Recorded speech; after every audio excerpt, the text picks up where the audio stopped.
అగర్వాల్ చాలా ధైర్యం చేసిందని చెప్పాలి. నిన్న మనం ప్రస్తావించుకున్నాం. ఓపెన్గా స్టేట్మెంట్, బంగ్లాదేశ్లో హిందువుల్ని కాపాడాలంటూ పెట్టడం. హిందువులారా మేల్కోండి, మౌనం మిమ్మల్ని రక్షించదు అంటూ ప్రధానంగా ప్రొజెక్ట్ చేసుకొచ్చారు. ఇందులో ఏదైతే దీపు చంద్రదాస్ అనే హిందువుని దారుణంగా చంపి చెట్టుకి కట్టి తగలబెట్టినటువంటి ఎడిటెడ్ వీడియోని పోస్ట్ చేశారు. All eyes on Bangladesh Hindus అంటూ క్యాప్షన్ పెట్టారు.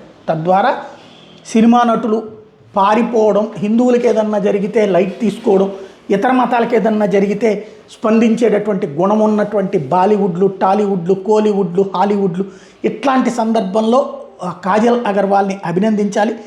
ధైర్యంగా నిర్మోహమాటంగా పెట్టినటువంటి ఆ పోస్టు అన్నటువంటిది ఖచ్చితంగా గుర్తించదగినటువంటి అంశమే.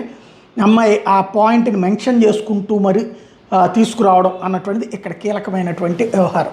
ఇది ఆమె పెట్టినటువంటి పోస్టు.